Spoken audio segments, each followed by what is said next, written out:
I would like to present you today my PhD topic, Investigations of Halitosis. My name is Eszter Szalai and I am from the Conservative Dentistry department.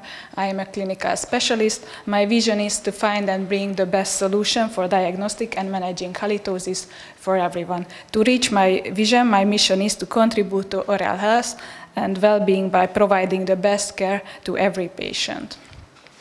These are my first steps how I would like to achieve my vision. My first project is the investigation of the efficacy of chlorine dioxide. My second project is the volatile sulfur compounds measuring devices.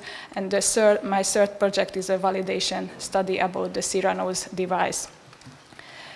My first project is a systematic review and meta-analysis, and I would like to support the importance of my project with this quote: "A bad mood is like bad breeze, both are wrong to inflict onto others." 60% of the world population has experienced halitosis. 90% of all cases originated from the oral cavity. We spend billions of dollars a year on anti-malodor mouth rinses, but we still don't know which is the best. Chlorhexidine-containing mouth rinses is still considered as the gold standard, but they have side effects, for example, tooth discoloration and false taste sensation. Or aim to evidence the effectiveness of chlorine dioxide in halitosis, which is side effects free, because the unmet need is an effective mouthwash in halitosis without side effects. So, consequently, our clinical questions: how do chlorine dioxide containing mouthwashes influence the level of halitosis? Or populations, patients with bad breath, we would like to investigate the chlorine dioxide mouthwash, or comparator the placebo or other mouthwashes, and our primary outcome is the changes on the organoleptic testing source or in the volatile sulfur compounds. Our hypothesis that chlorine dioxide containing mouthwashes are as efficient as other mouthwashes or more efficient than placebo. After our systematic search, we made the full text selection. We find 8 eligible full texts. On the first 3 forest plots, we can see our first primary outcome, which is the organoleptic testing. It measures the intensity of halitosis from 0 to 5, 0 when it's no malodor and 5 when it's very severe. As we can see, heterogeneity is not really important in the first 2 case. The first forest plot shows us the 1-day data, and the second the 1-week data. We calculated the mean difference, and as we can see, it almost decreased with 1 level, the level of halitosis, the 1-day data. In all of the 3 cases, because this is the 2-week data, we received a significant results. It means that chlorine dioxide is effective in halitosis, and the heterogeneity in the 3rd case was really high, and we think the main reason is FAM et al. Because of the different rinsing protocol. On the last 2 forest plots, we can see the objective measurement of halitosis when we measure the volatile sulfur compounds. The main compounds of the volatile sulfur compounds are the methyl mercaptan and the hydrogen sulfide. The heterogeneity was really high in both cases, and we think also the reason is FAM et al. Because of the different rinsing protocol, Grotweld et al. Because the longer compulsory mouth closing before the measurement, and also can be that the higher methyl mercaptan data related to higher Porphyromonas gingivalis concentration, and maybe it's just a hypothesis that maybe the higher the bacterial differences can be caused by racial differences, because Grotweld et al. From the UK and the other 2 authors from the Asia. And also we can see that chlorine dioxide mouthwash is more efficient in the hydrogen sulfide data, and it's good for us because the oral halitosis, this is the main component of the oral halitosis. The strengths of our meta-analysis, that no former meta-analysis from this topic, the Prospero registration, and all of the included studies are randomized controlled trials. We have more measurements in more time points, and our limitations, the small number of studies. We couldn't perform a meta-analysis from the total volatile sulfur compounds data, and also we couldn't perform a meta-analysis with other mouthwashes because we just found one eligible article with the chlorhexidine comparator, but it showed us that chlorine dioxide almost as effective as chlorhexidine. So what kind of conclusion can we draw for this? That chlorine dioxide mouthwashes have to receive a more prominent or leading role in the therapy of oral halitosis based on our results. Implications for practice, that chlorine dioxide mouthwashes can be the first choice both of the dentist and patients for oral halitosis because it's side effects free. Implications for research, it helps to facilitate more investigations between chlorine dioxide and chlorhexidine containing mouthwashes. So let's move on my second project, which is the volatile sulfur compounds measuring devices in halitosis. It's also a systematic review and meta-analysis. So, as I mentioned, that most used diagnostic methods in halitosis, the organoleptic measurement. This is the gold standard, easy to perform, but subjective, unreliable. As we can see on the picture, it's uncomfortable for the tester and the testee. Other methods, the oral malodor measuring devices, they are objective, the results repeatable and reproducible. The most used devices, the portable volatile sulfur compounds monitor, the halimeter, or the portable gas chromatograph, the oral chroma. The main problem is that no true gold standard, the results are not comparable, and also this pandemic situation is not favors the organoleptic measurement. So, our aim to standardize protocols for clinical research into oral malodor.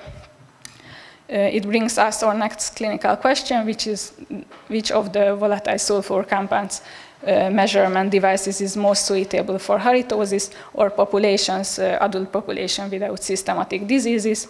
We will investigate the oral malodor measuring devices, and the comparator will be the organoleptic measurements. Our primary outcome will be the correlation coefficient.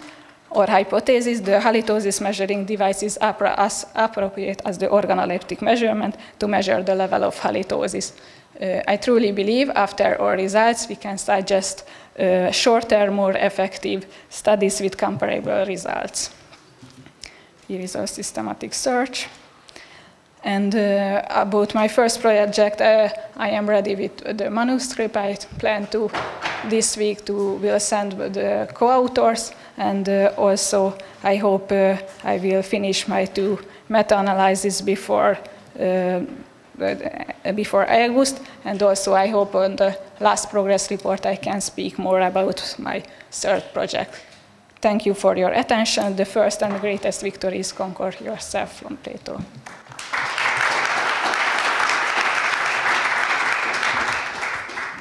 In which time frame this chlorine dioxide should be used, or how far it will have its effect? For example, it's a standard thing that people wash teeth at night and they wake up with halitosis. Yes, it's true. So after our results, we can suggest that twice a daily use of chlorine dioxide, because after 8 hours, the effect of chlorine dioxide decreased as much that the results are not, we couldn't measure that. How far should the patients use this chlorine dioxide? Is it a temporary or a permanent solution? Yes. This is the main advantage, I think, for the chlorine dioxide, that it doesn't have side effects. So the previous, I mentioned that the chlorhexidine as considered as the gold standard. We don't recommend the use of chlorhexidine after 2 weeks. So if the patients need to use it, they can use it with timeless. Does chlorine dioxide resolve the underlying disease or cause of the halitosis? No, but if that kills that bacteria that contribute to periodontal diseases, but they don't solve this problem. Okay, thank you. And I have a remark that I think you should express the side effects more safer, because strictly state that it has no side effects. I think it's not safe wording, because we didn't identify it yet. Congratulations. My question is for your second project. I saw that device eNose. Can you tell us something about this measuring device? Yes. We have more type of eNose devices. We have one that is the Cyranose that I mentioned that is my third project. So I hope that I can make the validation study after the summer, and after that maybe I can mention more from this. Congratulations, truly amazing projects. I'm interested in this, that you said that billions of dollars are spent to mouthwashes. How come that you only have a limited number of articles with not that large number of participants? Because I think the manufacturers are really interested in these topics. Because that mouthwashes usually don't contain chlorhexidine, it contains alcohol or other ingredients, for example, essential oils. So the gold standard that I mentioned, I tried to make an investigation between them, but we couldn't find any articles. I would like to ask, is there any device which can be used at home? For measuring? Yes, for measuring. And actually, yes, this is another question, that how come these patients end up at the dentist, so which is the method? Yes, so I can't recommend a device because they are very expensive, but other thing that in other countries there is some clinics, bed breath clinics that can measure it, so I hope that after our results maybe we can make a kind of clinics on our department. My question is regarding the organoleptic measurement and judge. Isn't a problem in writing a meta-analysis and comparing the results, since the groups or investigators are different, so not the same person? So can you really analyze different articles with organoleptic measurement and results? I mentioned that it's a subjective measurement, but I think in other field also we can find a subjective measurement that used in meta-analysis also. But this is the gold standard, so I can't choose a better one. Yeah, that's true, but I think the scientific analysis is really connected to the machines, which are really objective. We try to make the objective measurements, the volatile sulfur compounds, and this was the reason our second project, because the results weren't comparable. Yeah, we got it, okay. Yes. Okay.